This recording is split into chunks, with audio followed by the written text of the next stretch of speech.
The following review of Monster Hunter Rise and its DLC expansion, Sunbreak, is not spoiler-free.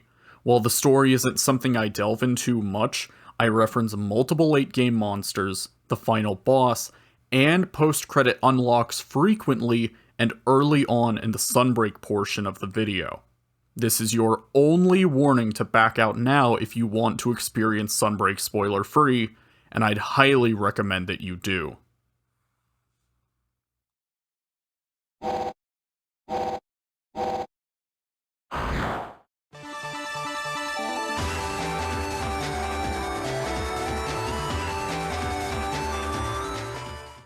So, full disclosure, this isn't exactly the way I planned to cover this game initially. I bounced around the idea of making a two-part review, where the base game got its own video and then I'd cover Sunbreak afterwards, but a few factors quickly shot that plan down. One, I really don't have the desire to replay Rise's base game. It's not that I hate base Rise or anything, but I generally make it a point to not force myself into producing content I'm not passionate about at the time. I'll still be giving base Rise the Cliff Notes version in a little bit, as I find my thoughts on that game are very relevant to understanding how I feel about Sunbreak, but I'm not going super in depth here. The second reason Rise is only getting one proper video is, frankly, I don't have the time to do two videos on it. See, there's a small indie JRPG dropping in less than a week at the time of writing this video. I totally understand if you haven't heard of it. It's very niche. It's called Xenoblade Chronicles 3? Blatant bullshitting aside, I've made it no secret that Xenoblade 1 is tied with KH2 for being my favorite game of all time, and I'd argue that Xenoblade is the series that I've consistently loved the most. So, needless to say, 3 isn't just a normal game release for me, it's a fucking holiday. I'll be damned if I'm gonna let low-rank rampages and grinding to HR 100 get in the way of giving my Game of the Year contender my full, undivided attention on day 1, 2, and so on. I think you get the idea by now. With all that out of the way, time for those cliff notes. And for the people who just want to hear me gush about Sunbreak, here's your timestamp.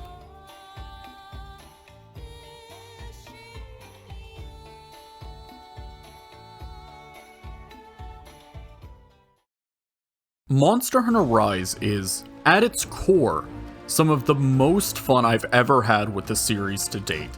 It was my first exposure to the post-world style of Monster Hunter, having jumped from Gen U straight to Rise, and the demo completely sold me on that shift, despite still loving the more traditional style of hunting from Generation 4 prior. I love the inclusion of Palamutes, to the point that even when they weren't buffed by Sunbreak, they were still my go-to partner in hunts because of the ground mobility they allowed for, especially being able to sharpen weapons while on the move. And wire bugs are just such a phenomenal mechanic. They give you an incredible swath of movement options that allow the developers to design unique attack patterns around, and they fit in perfectly as a resource system you have to balance by being used for wirefalls and silk binds. This is one of those inclusions that I genuinely hope stays with the series from here on out, even if they feel the need to change it in some capacity to fit in lore-wise or even just rebalance it. Rampage quests are also something new to Rise that I enjoyed quite a lot, though that enjoyment comes with an asterisk or two. I find that I really only enjoy rampages when hunting with other people. They just don't have the same vibe to me when ran solo. So, as I was editing, I realized that I made a critical misstep. I just established that rampage quests are something I enjoy, just not in single player, right? But what I neglected to mention in the script, and by extension the initial voiceover, is what rampage quests are. Like, at all. Palamutes and wirebugs got a brief overview because they're relatively self-explanatory, but rampages got literally nothing. And I don't know if I was tunnel visioned into wanting to talk about Sunbreak so badly that it slipped my mind. I can't even write off the possibility that it eluded me because I'm still getting a handle on my style and structure of reviews. I have only done this once before, to very rough results after all. Truthfully, I almost considered leaving it be, because frankly it'd be poetic for the base game section to ship as unfinished as the game itself, but I just couldn't bring myself to go through with it, so let's slap on that post-launch patch. Rampage quests are essentially Monster Hunter's take on tower defense. You set up various ballista, cannons, and explosives across the fortress to intercept oncoming waves of monsters. You have access to bigger tools like Dragonators, you can call in key members of Kimura Village for aid, and can even enter a counter phase where your weapon's damage output is raised absurdly high, and can make cleaving through even some of the tankiest monsters feel effortless. I enjoy how different the structure of hunting feels in Rampages. I really do. But because there's a bit of initial map setup at the start of the hunt, and a bit of a lull in between waves upgrading your gear, they can overstay their welcome for me without having friends along to shoot the shit with. Alright, weird interjection over, apologies for that. Back to the rest of the video. And I also find it hard to enjoy Rampages when they're a mandatory part of progression, which is exactly what they were for a good while due to Rampage weapons and Apex monsters. The moment that realization dawned on me, I dropped the idea of making Rampage weapons altogether. Which, in hindsight, was a stroke of genius, seeing as support for Rampage weapons was completely dropped with the release of Sunbreak, making them obsolete, and frankly, good riddance. I'd love to see them revisit the concept of Rampage quests in the future, so long as they're implemented more as a sideshow rather than being the main attraction. Really, my biggest issue with Rise's base game was how it launched. Even compared to 4U or 3U, the low and high rank of Rise at launch felt really lacking. And the weird credit roll super early on after defeating Magnamalo felt incredibly undeserved. It came out of nowhere when we know that the flagship is never the real final boss of these games. And speaking of the final boss, it wasn't even in the game until 2 months after launch. No. I understand that COVID had a big impact on this game's development, but would a 2-month delay have really been too much to ask for? I feel like that could have gone a long way in remedying how incomplete Rise felt out of the gate. And don't even get me started on how poorly paced the Hunter rank grind was at the end of High Rank. They front-load the ranks with a few Elder Dragons to lead up to the fight with Allmother Narwa, but then drop you on your ass at HR 50 and say, grind another 50 ranks with no meaningful unlocks along the way. No thanks. Even slightly spacing out some of the unlocks and not HR gating the final boss could have gone a long way to make that progression feel far smoother than it actually is. Overall, Rise is a really enjoyable time, with my favorite form of Monster Hunter's combat to date hindered by questionable pacing in its endgame, and a side mode that absolutely overstayed its welcome due to being brute forced into the gear progression. It's a game I can recommend far easier now than I'd ever have been able to at launch, but it's certainly not perfect. The biggest thing that I want to emphasize above all else right from the get-go is that at launch with no title updates, Monster Hunter Rise Sunbreak feels complete. I realize that's a weird way to start us off, but given Sunbreak's $40 price tag and how barren base Rise felt at launch, there was significant reason to be concerned about whether the expansion could prove itself to be worth the cost, but it passes on that front with flying colors. Master Rank has its full swath of tiers to climb in the main story as expected, and the new follower quests have you hunting alongside Rise's major NPCs in an attempt to shake up the traditional single-player village quests. I actually really enjoy these. They went out of their way to make sure the AI for each follower matches their personality when hunting, even down to some of them being more reckless than others, and this is something that I hope becomes a mainstay for the series. There's also anomaly quests that are unlocked after rolling the credits, and pose an incredible challenge by making the monsters more aggressive, giving them the ability to inflict blood blight like Malzeno, as well as an explosion move that triggers if you don't knock them out of their enhanced state in a certain time frame. These are a blast to hunt, pun not intended. They put your full kit as an agile hunter to the test and really make the endgame grind for max level decorations and rare 10 weapons feel rewarding. The pacing at which you progress through the main story to get to anomaly quests felt natural too, with no unhinged MR gates getting in the way of Geismichorm the way HR ranks locked away Allmother. And when they finally did introduce major master rank thresholds, they managed to space them out better than the base game in my opinion. Speaking of Elgado though, I want to take a moment before the actual hunting to talk about the outpost itself and how it stacks up to Kamora Village as a hub area. Elgado Outpost is functional, extremely functional.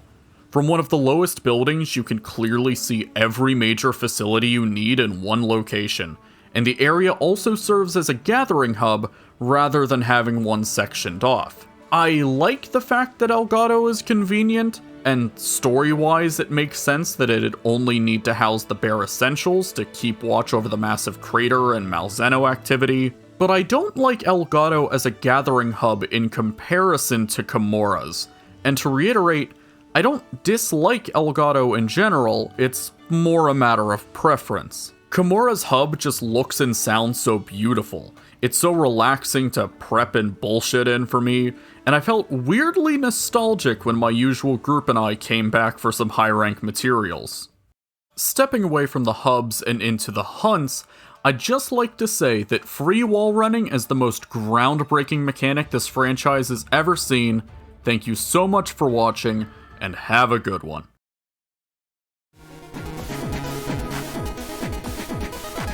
Okay, I kid. Kinda. But seriously, as weird as it might sound, I genuinely think this is the most impactful change made to the hunting in this expansion. Needing to wirebug into a wall to start climbing always felt kinda awkward, especially when you were already in the air flying towards a wall. And yeah, occasionally if a monster has you caught against a wall or in a hallway, you might start running up against it and get disoriented, but I can barely count the amount of times it happened to me on one hand, so I really don't mind the trade-off. The other heavy hitter as far as inclusions and changes are concerned is the switch skill swap. Okay, no, I'm just fucking with you. It's the Wyvern Riding toggle. See, in base Rise, Wyvern Riding could be initiated by either pressing A while your weapon is put away, or flat out attacking the monster. And I get why they designed it that way. The issue though is that the first hit you landed starts the ride, and monsters take incredibly reduced damage from weapons while being ridden. So if you were in the middle of a really long-winded move that only gets its biggest damage at the last hit, you'd actually net a potential loss in damage by being forced to ride. It just took all the control out of the player's hands. But in Sunbreak, this was addressed by adding a toggle that only allows for riding to be initiated by pressing A with your weapon put away. You can still use Wyvern Riding the way it used to if it didn't affect your particular weapon to begin with, but it's just nice to have more options. Okay, now we can get to the switch skill... No, still not yet. Can you tell I'm going through the ones I give a shit about first? They added a piece of new UI at the bottom of the screen that displays key moves in a weapon's kit, but more relevant is that it displays the wirebug costs of your silk binds. It's a relatively small addition that can be disabled like the rest of the UI, but it's nice for new players, or people like me that would forget my silkbind costs altogether if they weren't glued to my forehead. As far as maps are concerned, they've added new forms of endemic life that only appear on master rank maps, and my favorite addition is easily the marionette spider. Rather than placing it down to shoot a shot of silkbind damage like the puppet, the marionette attaches a wire to the monster and lets you pull it towards you. This is primarily used to slam monsters into a wall for a knockdown, and it just feels so satisfying to pull off. It even does pretty substantial damage from the slam alone. But because it's a hunting helper, it can't be spammed repeatedly and made the focus of the combat, which is good. Especially given the horror stories I've heard about the Clutch Claw back in Iceborne. There are also 2 new flavors of Wirebug to mess around with. Ruby Wirebugs buff your mounted Punisher damage, and gold ones increase the amount of materials dropped from Wyvern riding. There's not much for me to add here. It's a welcome addition to spice up the maps and rewards memorization of key locations. The same goes for these Starburst bugs spread across every Master Rank area that you can bash monsters into while Wyvern riding for really solid damage. Overall, most of the changes and additions to Rise's core hunting experience are super positive. They smooth out some of the movement's edges, revitalize the map with more tools to utilize, show a level of receptivity, and show a desire to make the game less obtuse to new players. Which is why the Switch skill swap feels so out of place in comparison. Mind you, out of all of the changes, all of the new additions in Sunbreak, this is the one that was actively shown off as being a big feature. Unless I'm missing a crucial piece of pre-release coverage here anyway. And after having access to it for over 160 hours, it just feels so unnecessary. Yes, in theory, having access to a secondary moveset to switch to on the fly is really interesting. But no monster in the game, even at the very end of the current content, actually needs you to engage with it.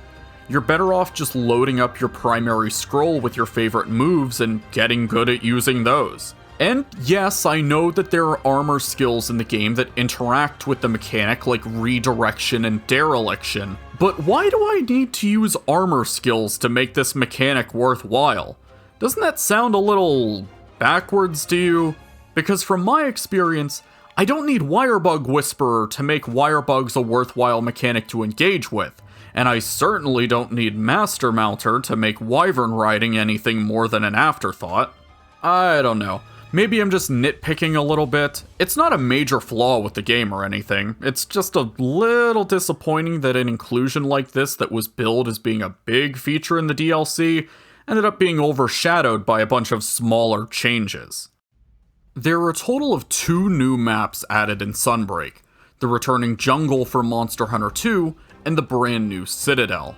The jungle area didn't impress me all that much at first glance back when I was exposed to it through the Astalos demo hunt, but wow, do I feel stupid for thinking that in hindsight. The jungle is an incredibly cool area to explore once you really stop to look around. I love the intricate cave systems that loop around to the different areas of the map, like in this tree trunk, and especially this tunnel with crystals lining the path that leads out into a beautiful reservoir right before the base camp. How can I talk about the jungle without taking a moment to admire how expansive the ruins off in the distance feel? It all just comes together beautifully, and I'm absolutely glad I gave this map a proper chance in the full game. It's just stellar. Then we come to the brand new Citadel, and they just knocked it out of the park with this one. It shares a similar scale and underground design to the jungle and how they both feature winding tunnels, but the vistas like the majestic mountain peaks and the shift from bright blue sunrise to sanguine peak nightfall are just breathtaking. And I can't go without giving special attention to the castle area itself. The atmosphere of a castle town turned to complete ruin is palpable, with some outlets almost giving off a Souls-like vibe to me, which I already know is going to earn me some ire in the comments, but I can't help how I feel. Overall, both of these maps are wonderfully constructed, with plenty of secrets to uncover as per Rise's pedigree, and continue to be a pleasure. So obviously I'm not gonna sit here and talk about every single monster that was added to Sunbreak. If I did that, this video would bloat way out of proportion, and we'd be here till either the heat death of the universe, or the first title update. whichever comes first. Instead, I'm just gonna highlight a few of my personal favorites from the expansion in no particular order, and limit myself to one returning monster from the base game to keep things fresh. Though, do note that since I haven't reached MR 100, I can't really speak on Scorned Magnamalo beyond the fact that he looks cool as shit from what I've seen of him, but I've no doubt he'd be here otherwise. Maybe I'll tack him on when I talk about the first title update. We'll see. But anyway, let's start with the base game monster I was referring to earlier.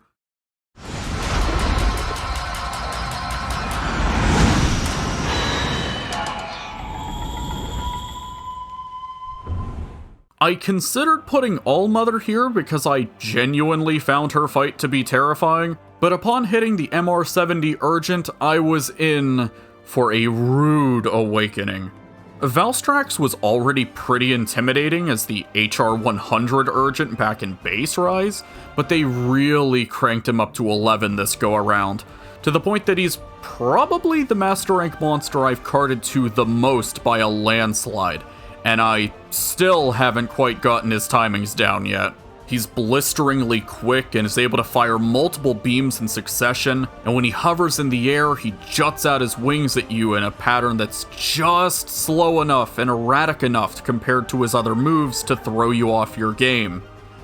And the less we talk about Elgado Airlines' diving move, which has gotten faster than before in case you were wondering, the better.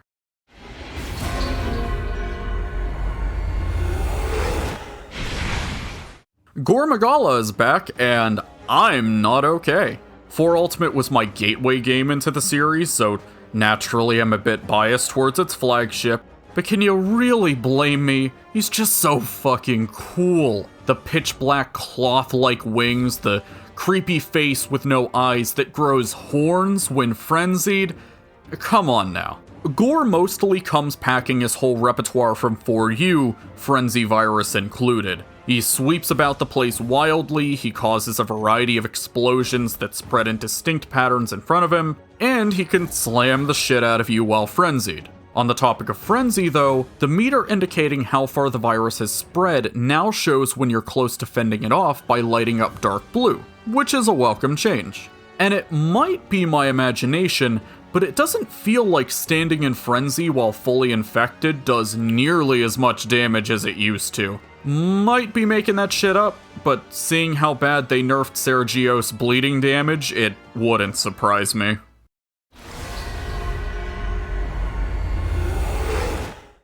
I think I'm gonna limit myself to a single subspecies too in this rundown, so I have to pick Pyrarachna Kadaki. Though Magma Almudron was a very close second. Pyrarachna still has the same general movements and spits and sprays out fire, but also throws out a good bit more of her babies and also uses them as explosives by igniting the webs attached to them like fuses. No, honestly, that's all I got. Clearly monster design has reached its absolute apex. Do you really need more than that? I certainly don't, and it's just such a creative way to use the threads. Moving on.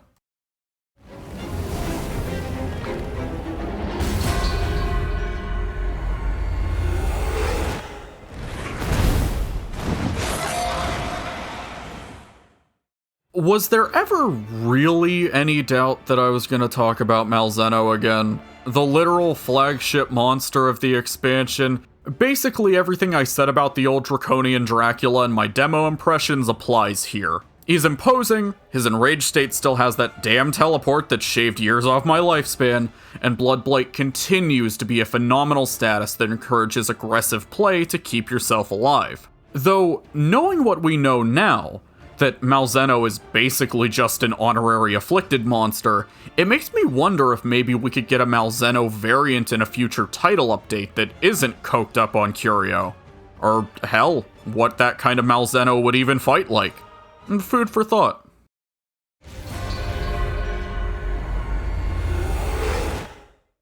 First and foremost, this thing is huge. Easily the largest monster in the entire game, and he makes sure you know it when he hops up on his hind legs to scream bloody murder. He's not Gogmazios big, but he makes about the same first impression. His first phase mainly consists of him sweeping and slamming his claws across the ground to trigger explosions with the red fragments strewn across his body. He occasionally charges up one massive blast in front of him, and even spreads out smaller ones around him like a minefield. Going back to those fragments though, you can actually break them off so that when he sucks in air to try and pull you close, he'll blow himself up with his own scales while you take cover behind a rock. And I can't talk about Geismichorm's first phase without bringing attention to the fact that you can rain Dragonators down on his back for absurd damage, and the sound design when they make contact is just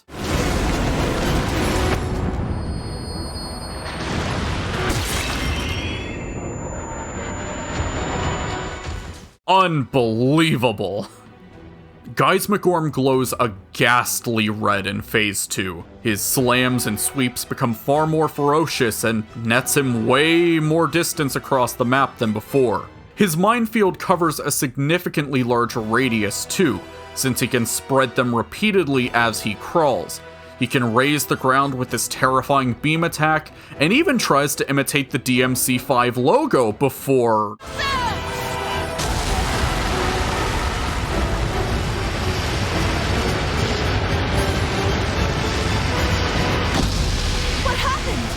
But by far my favorite part of his kit in this phase is what I can only describe as him raining hellfire. Because what else am I supposed to call this?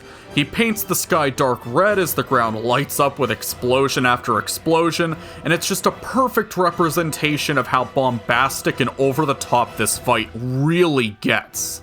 Geismichorm is such a fantastic way to bookend Sunbreak's story, and while I think it's a little too early to tell if he'll knock Gogmazios off the throne for me, he still has to rank pretty damn high as far as massive set-piece hunts go in this series.